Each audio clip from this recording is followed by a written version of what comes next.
There was a long, wondering look, then a rapturous cry. "Margaret, Margaret, my own little girl!" And Mrs. Kendall was on her knees, with the child in a close embrace. Ah, signori, certainly. And a story very strange and very terrible. It was much time ago, 100, 200 years, I do not know. Well, the Duca di San Damiano married a lady so fair, so most beautiful, that she was called La Luna di Pesto. But she was of all the people, more, she was of the banditti. It is an oblong sheet of glass, set in a frame of dark, highly varnished wood, carved in the worst taste of the Regency period, and relieved with faded gilt. Glancing at it from a distance, you would guess the thing a relic from some genteel drawing-room of Miss Austen's time. But go nearer, and look into the glass itself. Your voice, sir, must have hypnotized me to sleep. He crossed the room with great vigor. Where's Ernie, by the by? He asked casually, hesitating, almost searching for the name. And a shadow, as if of a vanished memory, crossed his face and was gone. He sniffed beneath it, smelling vigorously, with his coat bristling and his tail stiff, while he growled angrily. Kunsi, who was terrified, jumped up, and holding his chair by one leg, he cried, "Don't come in, or I shall kill you." It was a singularly sharp night, and clear as the heart of a diamond. Clear nights have a trick of being keen. In darkness you may be cold and not know it. When you see, you suffer. This night was bright enough to bite like a serpent. This was what gave plausibility to the whispers, that Mr. Hooper's conscience tortured him for some great crime too horrible to be entirely concealed, or otherwise than so obscurely intimated.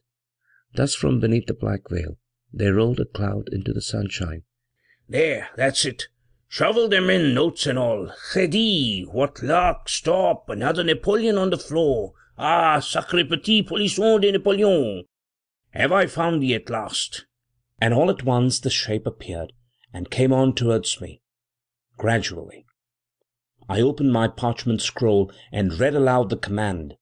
She paused, and seemed to waver in doubt, stood still, and then I rehearsed a sentence, sounding out every syllable like a chant. "I saw something," he said, "and yet I do not know, but it may have been one of the shadows. It looked like a great worm with a silver crown upon his head." When we were children, there was no need to know who the king in the fairy story was. It didn't matter whether he was called Shiladitya or Shaliban, whether he lived at Kashi or Kanauj. The thing that made a 7-year-old boy's heart go thump-thump with delight was this one sovereign truth, this reality of all realities. Once there was a king. It was like the swaying and shaking and rustling and soughing in a summer gale of a million leaves and branches in the depth of the primeval forest. Sibyls of months, and worshipper of winds, I love thee, rude and boisterous as thou art, and scraps of joy my wandering ever finds. In Siberia's wastes, the ice wind's breath wounded like the toothed steel. Lost Siberia doth reveal only blight and death. But I'm very glad. Fancy a motor car coming into the garden. It will be such a treat. More than man he is.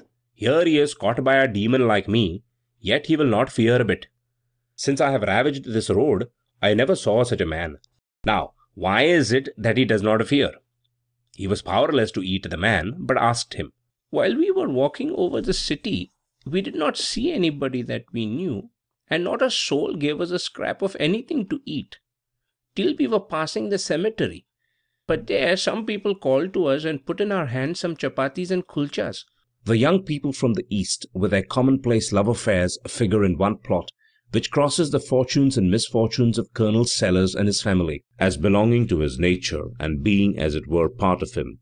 Example, the power of God, the eyes of God. 67. 2. As such his dominion, and depending upon his pleasure.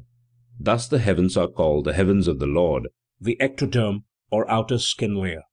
Hence we find the same typical structure in all varieties of the central nervous organ, a combination of ganglionic cells or psychic cells, the real active elementary organs of the soul, and of nerve fibers which affect the connection and transmission of the action. At the upper and lower limits there is a motive for shipping gold as a commodity.